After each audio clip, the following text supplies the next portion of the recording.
Selamat pagi, apa kabar pemirsa TVR Parlemen dimanapun Anda berada. Berjumpa kembali dalam program TVR 09 bersama saya Umam Hidayat dan tentunya rekan saya. Tentu saja bersama saya Anggun Oktarini dan pemirsa dalam 30 menit ke depan kami akan sajikan kepada Anda sejumlah informasi terkait dinamika politik, ekonomi, sosial, dan budaya yang ada di Indonesia. Dan pemirsa TVR Parlemen, inilah TVR 09 selengkapnya.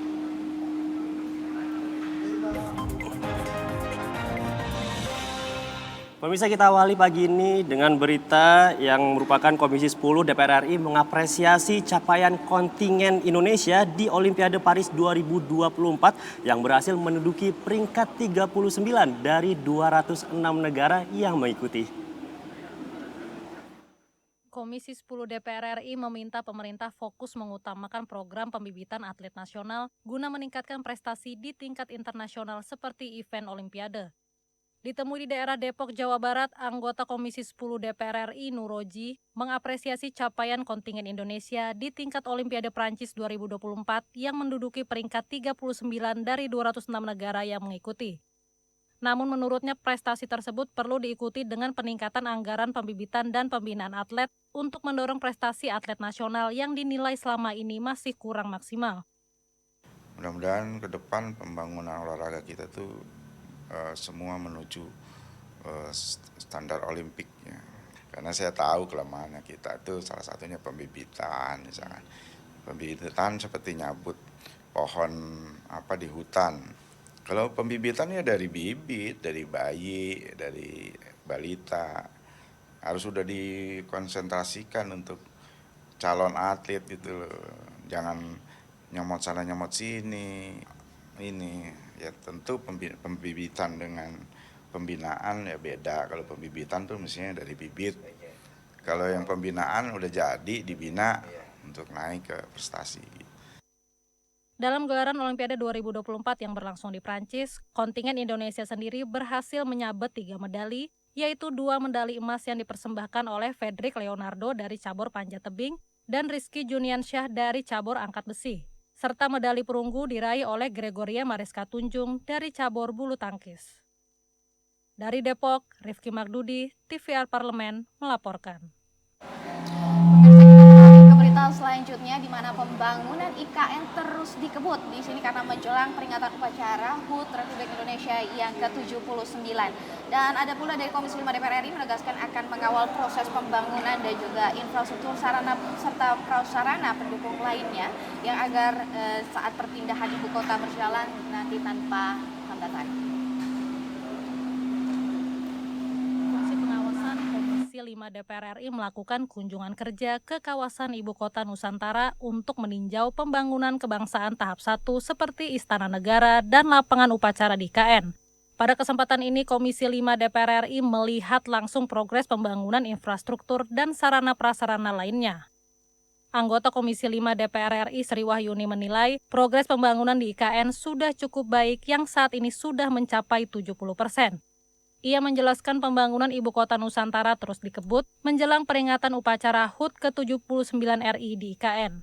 Perkembangannya luar biasa ya, luar biasa. Jadi dari lahan yang kosong sama sekali sekarang sudah menjadi seperti ini.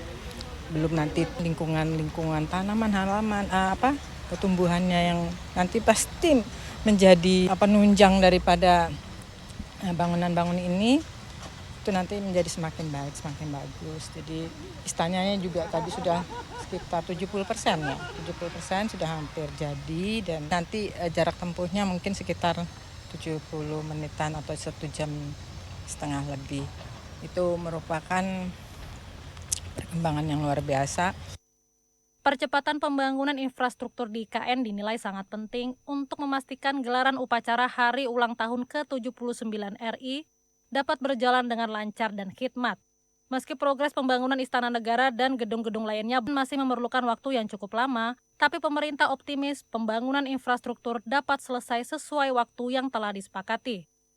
Dari Kalimantan Timur, Rizky Kurniawan, TVR Parlemen melaporkan. Pemirsa, Wakil Ketua DPR RI Rahmat Gobel meminta Satgas Pengawasan Barang Ilegal untuk terus bekerja keras dalam mengatasi maraknya barang impor ilegal yang masuk ke Indonesia. Dan informasi selengkapnya akan kami hadirkan sesaat lagi. Tetap bersama kami di TVR 09.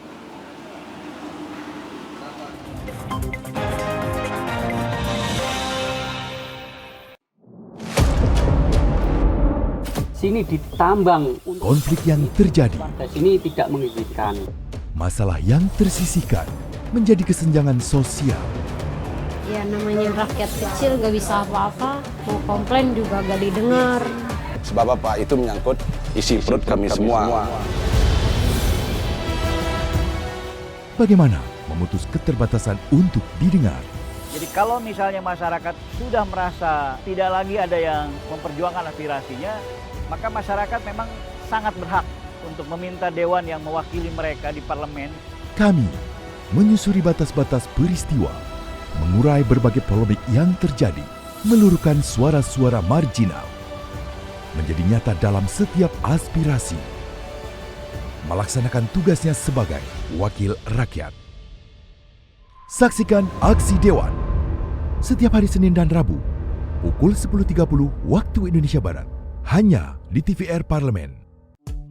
DPR RI memiliki fungsi diplomasi dalam menjalankan politik luar negeri sesuai dengan pasal 116 Undang-Undang MD3. Kontribusi aktif BKSAP DPR RI memainkan peranan penting dalam memenangkan persaingan global melalui IPU, IPA, IPPF, AIPA, dan PUIK.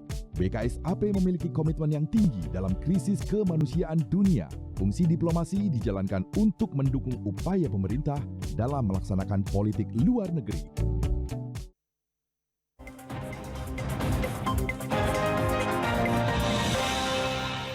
Terima kasih pemirsa, masih bersama kami di TVR 09. Pemirsa, Wakil Ketua DPR RI Rahmat Gobel meminta pemerintah harus mampu mengendalikan barang impor ilegal agar tidak terus-menerus merugikan negara. DPR RI mendukung penuh kinerja Satgas Pengawasan Barang Impor Ilegal sebagai upaya mengatasi persoalan impor ilegal yang dapat merugikan negara. DPR RI menilai Satgas Pengawasan Barang Impor Ilegal adalah bentuk perlindungan produk dalam negeri. Wakil Ketua DPR RI Rahmat Gobel meminta Satgas Pengawasan Barang Impor Ilegal untuk bekerja keras dalam mengatasi maraknya barang impor ilegal yang masuk ke Indonesia. Rahmat Gobel menambahkan pemerintah harus mampu mengendalikan impor ilegal agar tidak terus-menerus merugikan negara. Selain itu, produksi dalam negeri baik di sektor perindustrian maupun perdagangan harus ditingkatkan agar mampu memenuhi kebutuhan dan permintaan pasar nasional, bahkan hingga pasar internasional. Kalau soal import ilegal, saya sangat mendukung. Tapi jangan salah dalam mengatasi import ilegal itu sendiri. Ya. Nah, pemerintah harus bisa bekerja sama dengan baik itu perdagangan dengan perindustrian maupun kementerian lainnya. Ya, goal kita kan tentu bukan hanya mengatasi import ilegal, bagaimana mendorong industri dalam negeri.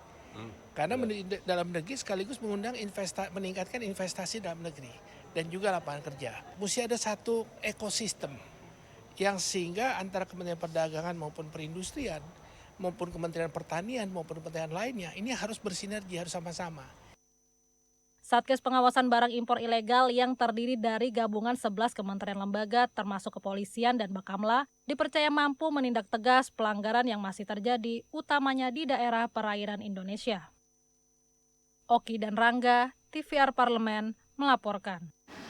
Informasi selanjutnya datang dari Komisi Pelindungan Anak Indonesia yang beraudiensi ke Komisi 8 DPR RI perihal dengan temuan sejumlah kejanggalan pada kematian Afif Maulana. Dan di sini hasil audiensi ini pemirsa akan diteruskan ke Komisi 3 DPR RI sebagai mitra dari Polri.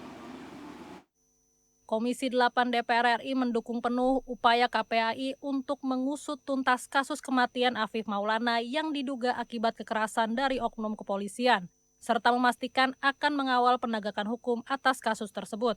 KPAI beraudiensi ke Komisi 8 DPR RI perihal temuan sejumlah kejanggalan pada kematian Afif Maulana. Merespon hal tersebut, Ketua Komisi 8 DPR RI Ashabul Kahfi memastikan hasil audiensi ini akan diteruskan ke Komisi 3 DPR RI sehingga Komisi 3 DPR RI dapat mendesak Polri untuk mengusut tuntas kasus tersebut. Mendukung upaya KPAI untuk menindaklanjuti kasus ini sampai ke kepolisian untuk segera diambilkan tindakan. Komisi 8 juga akan menindaklanjuti hasil audiensi ini untuk menyampaikan kepada pihak-pihak terkait termasuk kepada Komisi 3 dan memberi tembusan surat kepada Bapak Kapolri untuk memberi perhatian khusus terhadap kasus ini.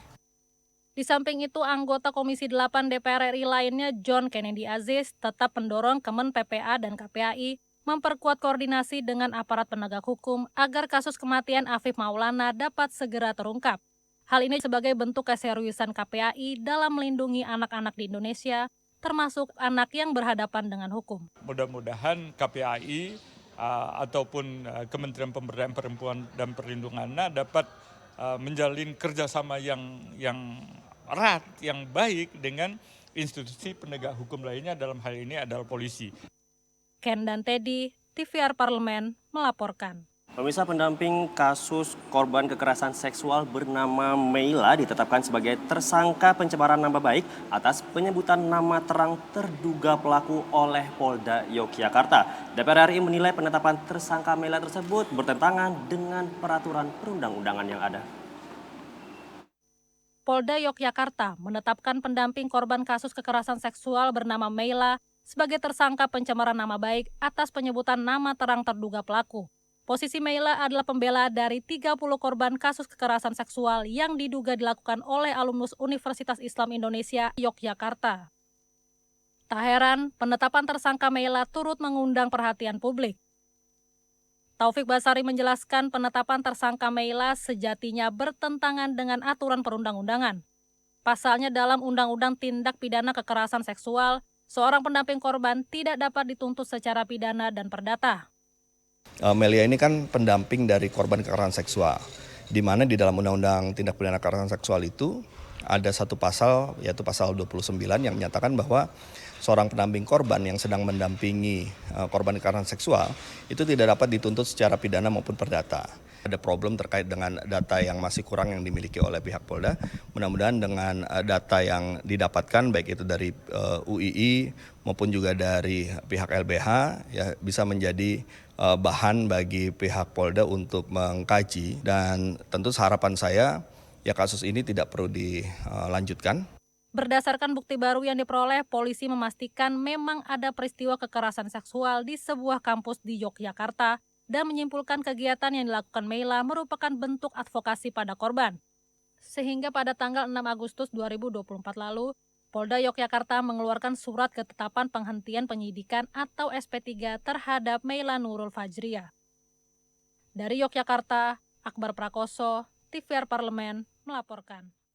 Umam, ada informasi menarik nih. Dan pemirsa, ternyata kontingen Indonesia berhasil menyabet 3 medali pada Olimpiade Paris tahun 2024. Ya, betul sekali Anggun, dan dari perolehan 3 medali tersebut Indonesia dapat menduduki peringkat 39 dari 206 negara yang mengikuti Olimpiade Paris 2024. Jadi kami akan sampaikan informasi selengkapnya. Jangan kemana-mana, tetap bersama kami di TVR 09.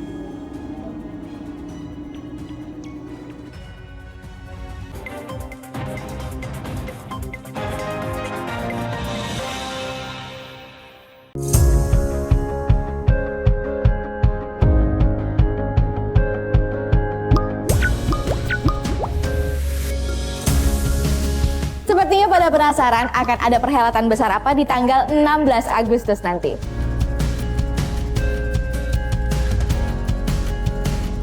TVR Parlemen akan mempersembahkan rangkaian sidang MPR, DPR, dan juga DPD RI dengan agenda utama pidato kenegaraan Presiden Republik Indonesia dalam rangka menyambut hari ulang tahun kemerdekaan Republik Indonesia yang ke-79.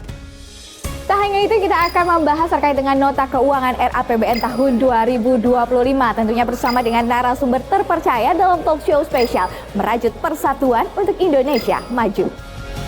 Jadilah bagian dari momen perubahan ini dengan menyaksikan pidato kenegaraan Presiden Republik Indonesia dan juga sidang tahunan MPR, DPR, dan juga DPD RI. Hanya di TVR Parlemen. DPR RI memiliki fungsi diplomasi dalam menjalankan politik luar negeri sesuai dengan pasal 116 Undang-Undang MD 3. Kontribusi aktif BKSAP DPR RI memainkan peranan penting dalam memenangkan persaingan global melalui IPU, IPA, IPPF, AIPA, dan PUIK. BKSAP memiliki komitmen yang tinggi dalam krisis kemanusiaan dunia. Fungsi diplomasi dijalankan untuk mendukung upaya pemerintah dalam melaksanakan politik luar negeri.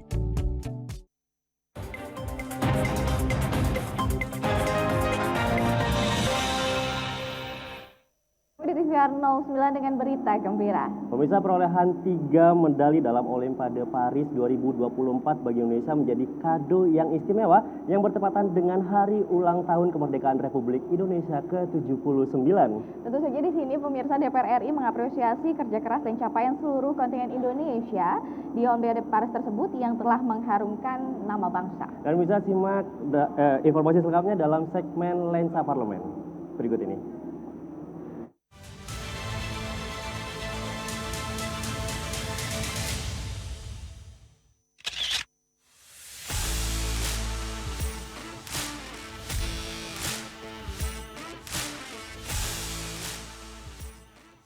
Kontingen Indonesia berhasil menyabet 3 medali pada Olimpiade Paris 2024. Medali emas disumbangkan oleh 2 kontingen, yakni atlet panjat tebing Frederick Leonardo di nomor man speed dan atlet angkat besi Rizky Juniansyah dengan total angkatan 354 kg. Sedangkan medali perunggu diraih oleh Gregoria Mariska Tunjung dari cabang olahraga bulu tangkis tunggal putri. DPR RI mengapresiasi kerja keras dan capaian seluruh kontingen Indonesia di Olimpiade Paris yang telah mengharumkan nama bangsa. Guna mengembangkan bakat atlet-atlet berprestasi, diperlukan dukungan anggaran, utamanya untuk pembinaan dan menjalankan pelatnas. Hal ini diperlukan untuk mendorong prestasi atlet di tingkat internasional. Mudah-mudahan akan tambah lagi medali-medali lain. Ya tentu kembali lagi pembinaan kita harus hargai telah dalam hal ini KONI dan jajarannya ya, sukses untuk ini dan mudah-mudahan ke depan pembangunan olahraga kita tuh semua menuju standar Olimpik ya, dari segi pembinaan segala macam karena di sanalah jadi jangan juara ASEAN terus gitu, harus ditingkatkan dong, masa jagonya di ASEAN terus, kadang ASEAN juga masih juara 4 gitu ya. harus Olimpik standar.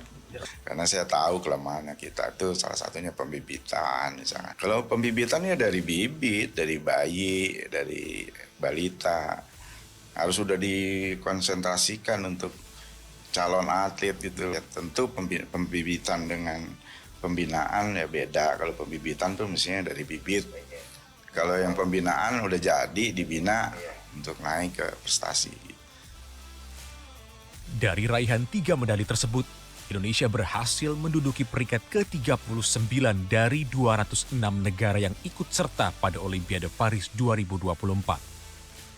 Sementara di antara negara-negara ASEAN, Indonesia menduduki peringkat kedua setelah Filipina.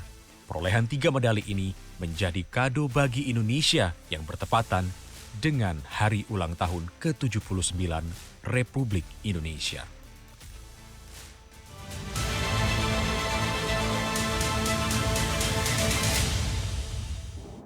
Ya, pemirsa dan Umam, ini kita kan memasuki bahkan sudah di bulan Agustus. Nah, ini merupakan bulan yang pastinya spesial sekali untuk masyarakat yang ada di Indonesia yang menjadi titik balik bagi bangsa Indonesia. Ya, betul sekali Anggun, dan momen ini bukan hanya momen kemerdekaan, pada bulan ini juga dilakukan sidang tahunan yang telah dilakukan dari sejak era Soekarno dan terus dilakukan oleh pemerintah menjelang peringatan Hari Kemerdekaan di setiap tahunnya. Luar biasa sekali ya, sepertinya ini memang menjadi perhelatan yang rutin dan seperti apa saja dari sidang MPR RI ini akan ada sejarah-sejarahnya. Kami akan sajikan sesaat lagi, tetap bersama kami di TVR 09.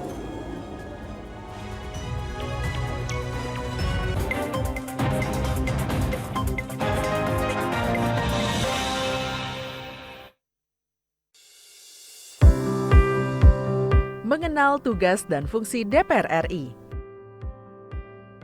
Dewan Perwakilan Rakyat atau DPR adalah lembaga negara yang mewakili aspirasi rakyat. Kehadiran DPR RI merupakan salah satu bukti bahwa Indonesia merupakan negara demokrasi.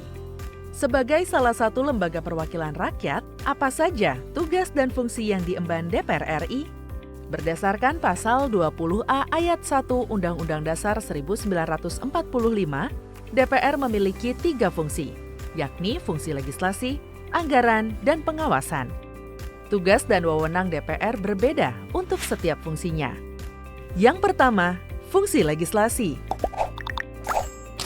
Menyusun program legislasi nasional atau prolegnas, menyusun dan membahas rancangan undang-undang, menerima rancangan undang-undang yang diajukan oleh DPD, membahas rancangan undang-undang yang diusulkan oleh Presiden ataupun DPD, menetapkan undang-undang bersama dengan Presiden, menyetujui atau tidak menyetujui peraturan pemerintah pengganti undang-undang yang diajukan oleh Presiden untuk ditetapkan menjadi undang-undang.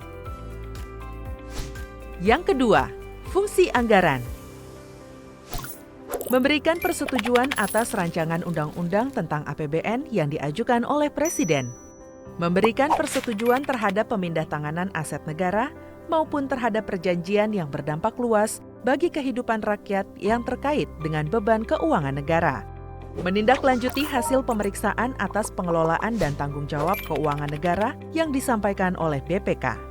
Memperhatikan pertimbangan DPD atas rancangan undang-undang tentang APBN dan rancangan undang-undang terkait pajak, pendidikan, dan agama. Yang ketiga, fungsi pengawasan. Fungsi pengawasan, DPR bertugas melakukan pengawasan terhadap pelaksanaan Undang-Undang APBN dan kebijakan pemerintah, serta membahas dan menindaklanjuti hasil pengawasan yang disampaikan oleh DPD. Demikian penjelasan tentang tugas dan fungsi DPR menurut Undang-Undang. Informasi ini dipersembahkan oleh TV dan Radio Parlemen, Biro Pemberitaan Parlemen, dan Sekretariat Jenderal DPR RI.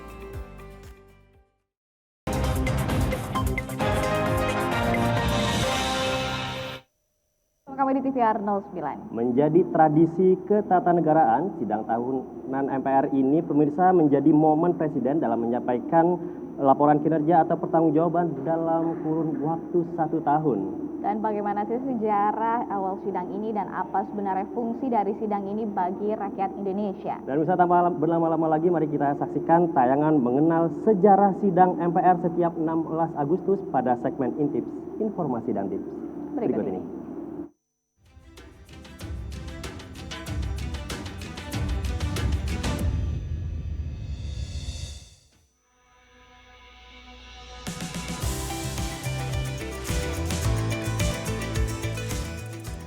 Sidang tahunan MPR yang sudah digelar sejak era Soekarno menjadi acara kenegaraan yang dilakukan hampir setiap tahunnya di Indonesia.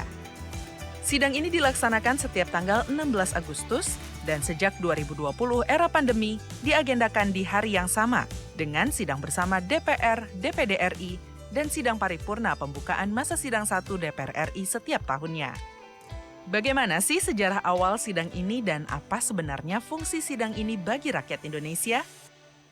Yuk sama-sama kita kulik sejarah sidang MPR setiap 16 Agustus. Sidang setiap tanggal 16 Agustus dilakukan dalam rangka memperingati Hari Kemerdekaan Republik Indonesia. Sidang ini dilaksanakan di Gedung Nusantara Kompleks Parlemen Senayan, Jakarta. Itu loh gedung ikonik berwarna hijau yang ada di Kompleks Parlemen Senayan. Pada sidang ini, Presiden Republik Indonesia akan menyampaikan pidato kenegaraan dalam rangka HUT Kemerdekaan RI. Tradisi ini sudah ada sejak era Presiden Soekarno loh pemirsa. Di era Presiden Soeharto, pidato kemudian berkembang menjadi pidato kenegaraan dan penyampaian nota keuangan RAPBN. Perubahan lainnya adalah mengenai waktu pidato kenegaraan Presiden dalam rangka kemerdekaan Indonesia. Pada masa Presiden Soekarno, sidang tahunan ini biasanya dilaksanakan setiap tanggal 17 Agustus. Barulah pada saat Orde Baru diubah sehingga pidato Presiden digeser setiap 16 Agustus. Perubahan pertama kali dilaksanakan Presiden Soeharto pada pidato kenegaraannya di depan sidang DPR Gotong Royong pada tanggal 16 Agustus 1967. Berhadapan langsung dengan anggota DPR GR, Soeharto ingin memfungsikan lembaga perwakilan itu dengan memberikan semacam pertanggungjawaban. Sejak tahun 1968, pidato kenegaraan untuk memperingati HUT Kemerdekaan RI kemudian diikuti dengan kebiasaan menyampaikan nota keuangan dan RAPBN. Kemudian di era awal reformasi ada pidato laporan pertanggungjawaban dari lembaga tinggi negara. Di era inilah sidang tahunan MPR pertama kali digelar MPR berdasarkan ketetapan MPR nomor 2 tahun 1999 tentang peraturan tata tertib MPR. Dalam mekanisme sidang tahunan MPR mulai 1999 hingga 2004, setiap lembaga tinggi negara menyampaikan laporan pertanggungjawaban kepada MPR. Atas laporan tersebut, MPR membentuk ketetapan MPR tentang penerimaan atas laporan pertanggungjawaban lembaga-lembaga tinggi negara. Selain terkait dengan mekanisme pertanggungjawaban lembaga tinggi negara, sidang tahunan MPR di awal reformasi juga diperlukan terkait dengan perubahan Undang-Undang Dasar 1945. Pada masa pemerintahan Presiden Susilo Bambang Yudhoyono tahun 2004 hingga 2014, tradisi sidang tahunan MPR ditiadakan karena MPR sudah bukan lagi menjadi lembaga tertinggi negara. Dengan demikian, sejak tahun 2005, tidak ada lagi pertanggungjawaban lembaga-lembaga negara kepada MPR di sidang tahunan MPR. Pada masa Presiden Joko Widodo, tradisi sidang tahunan MPR kembali dihidupkan. Sidang yang sejak 2005 ditiadakan, kembali diadakan pada 2015 dengan menambah agenda pidato laporan kinerja lembaga negara. Dengan demikian, terdapat perbedaan mendasar nih antara sidang tahunan MPR awal reformasi dan yang dimulai di tahun 2015. Sidang tahunan MPR mulai dari 2015 bukan merupakan forum pertanggungjawaban lembaga-lembaga tinggi negara kepada MPR, melainkan sebagai media formal ketatanegaraan di mana lembaga-lembaga tinggi negara melalui Presiden selaku kepala negara menyampaikan laporan kinerjanya kepada rakyat sebagai pemilik kedaulatan. Salah satu perubahan kembali terjadi mulai di 2015 yang mulanya setiap lembaga negara melaporkan kinerja lembaganya, kini laporan tersebut disampaikan oleh Presiden. Pelaksanaan sidang tahunan MPR itu sebagai amanat dari Tata Tertib MPR nomor 1 tahun 2014. Pidato laporan kinerja lembaga negara dalam sidang tahunan MPR di era 2015 diadakan sebagai forum resmi bagi seluruh lembaga negara melaporkan kinerjanya kepada rakyat. Pola penyampaian laporan kinerja lembaga negara pun mengalami perubahan. Awalnya, laporan kinerja akan dibacakan oleh setiap pimpinan lembaga negara. Namun, konsep ini dianggap tidak efisien, sehingga laporan kemudian diberikan kepada Presiden dan dibacakan oleh Presiden sebagai kepala negara. Itulah tadi sejarah sidang MPR setiap 16 Agustus yang ternyata memiliki makna mendalam ya, yakni proses penyampaian laporan pertanggungjawaban dari pemerintah kepada kita sebagai rakyat Indonesia. Oleh karena itu, jangan sampai melewatkan sidang 16 Agustus yang disiarkan secara langsung di kanal YouTube TVR Parlemen ya pemirsa.